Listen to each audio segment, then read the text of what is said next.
Nous allons maintenant commencer à étudier la puissance des programmes répétés.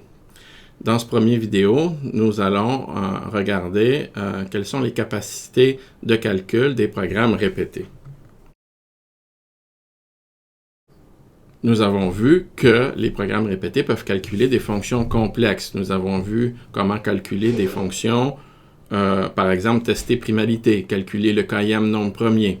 Nous avons vu qu'il est possible de simuler les tableaux à l'aide d'entiers avec le codage de Gödel. Et une fois qu'on peut simuler les tableaux, on peut simuler les listes de listes, les piles, les fils. Et avec les listes, les piles, les fils, on peut simuler les graphes, etc. Donc, nous avons un langage de programmation très sommaire avec seulement 3 instructions, mais on arrive à calculer une foule de choses. En fait, nous allons appeler l'ensemble des fonctions qui peuvent être calculées par un programme répété. Nous allons les appeler les fonctions primitives récursives. Ce sont des fonctions sur les entiers qui sont primitives récursives. Et là, la question qu'on se pose réellement est: est-ce qu'il est possible de tout calculer? Est-ce que tout ce qui est calculable peut être calculé par un programme répété? Une remarque importante, c'est que les programmes répétés ne peuvent pas entrer dans ce qu'on appelle une boucle infinie. Les programmes répétés vont toujours se terminer parce qu'à chaque fois que le programme entre dans une boucle, le nombre d'itérations de la boucle était décidé d'avance. Ce qui fait que les programmes répétés vont toujours se terminer. Et ça, c'est une caractéristique particulière parce que si vous avez le moindrement un peu d'expérience en programmation, vous savez que dans tous les langages de programmation modernes, il est toujours possible d'écrire une boucle qui va boucler à l'infini, de faire un mauvais programme de cette façon-là. Pour étudier la puissance des programmes répétés, je vais introduire une série de fonctions. Ce sont des fonctions que je vais appeler que nous allons voir à la page suivante, que nous allons appeler les BI. Mais pour pouvoir définir cette série de fonctions-là, nous avons besoin d'un nouvel opérateur. Et peu importe la fonction f avec laquelle vous travaillez, une fonction qui travaille des entiers dans les entiers, nous allons dénoter ici, entre crochets, si on place un 0, eh bien la fonction va recevoir en entrée x, elle retourne x. Si on place un 1, la fonction reçoit x en entrée, bon, elle va retourner f de x. Mais si on place un 2 dans les crochets, alors nous allons appliquer f, appliqué sur le résultat de f de x. Donc f de x. Et je pense que vous pouvez comprendre que si entre crochets nous avons n et que nous appliquons cela à un paramètre x, nous allons faire f, appliqué à f, appliqué à f, appliqué à f, n fois.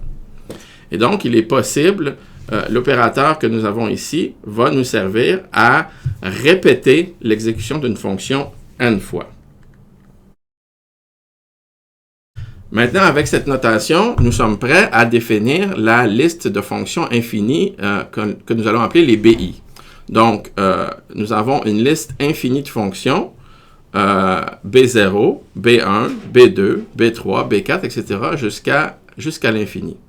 Donc, comment nous allons définir cette liste infinie de fonctions? Eh bien, nous allons utiliser une définition qui est récursive.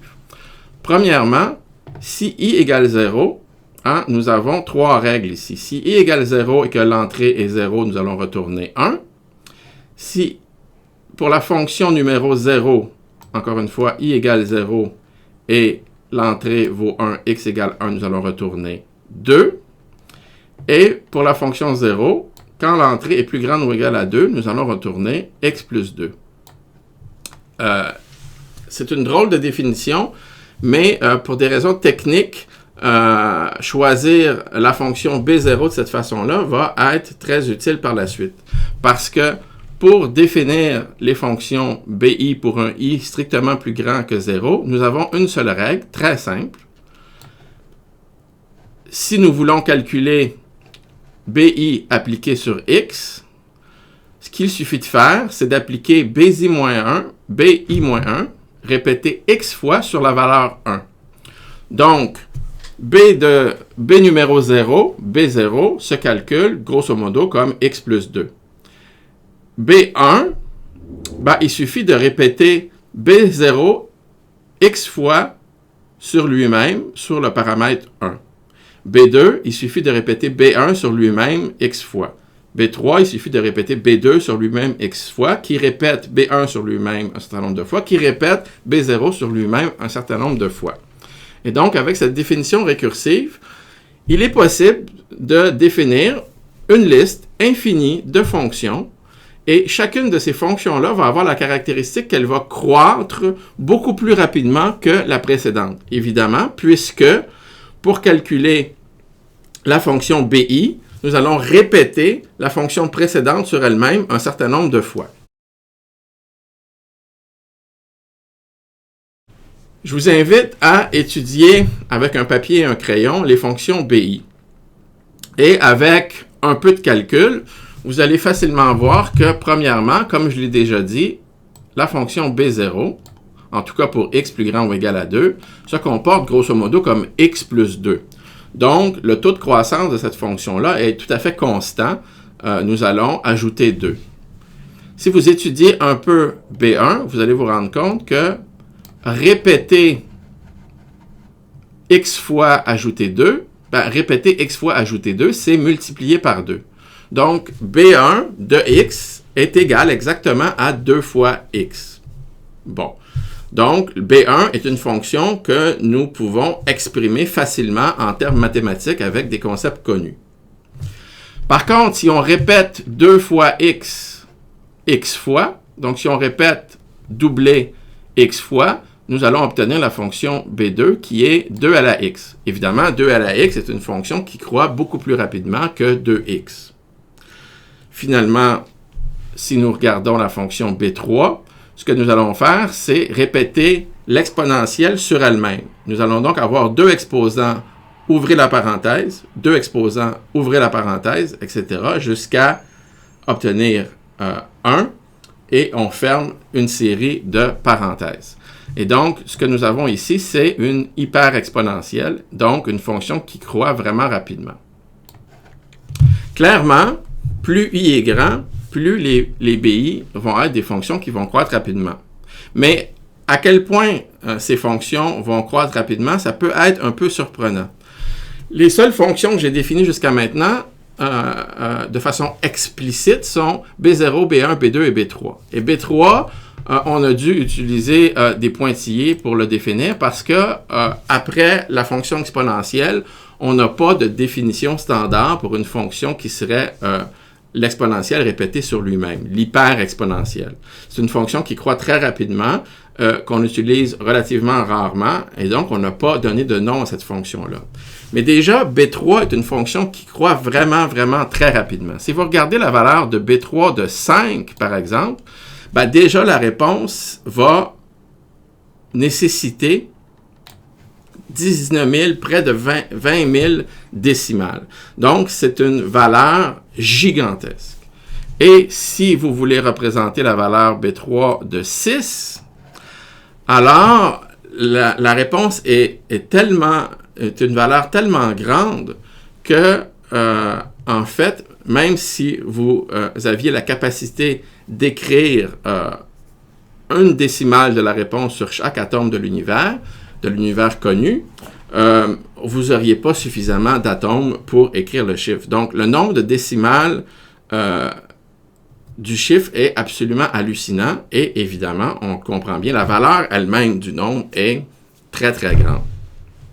Bon, clairement, B3 est une fonction qui croît rapidement. Hein. Si B6 est plus gros que le nombre d'atomes dans l'univers, imaginez B7.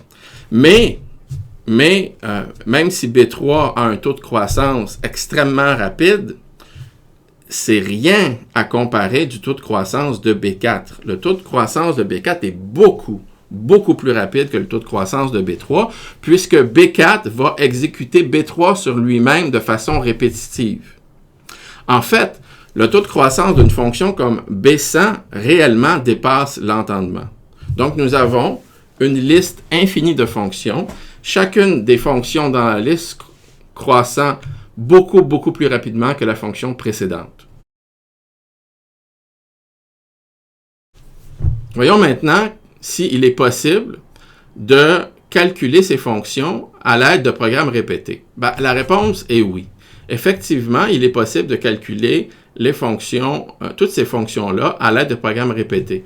Par contre, nous allons avoir besoin d'un programme répété spécifique pour chacune des fonctions. Par exemple, B0, qui est réellement seulement plus 2, peut être implanté par le programme suivant, que je vous invite à regarder en détail.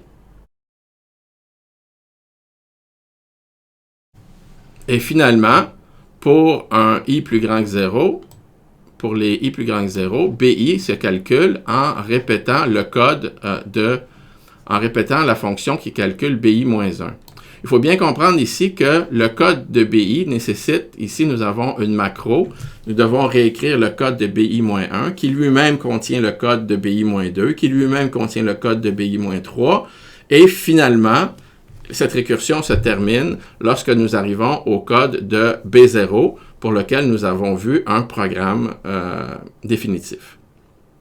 Il faut bien comprendre que pour chacun des BI, il existe un programme répété qui utilise seulement les 3 instructions.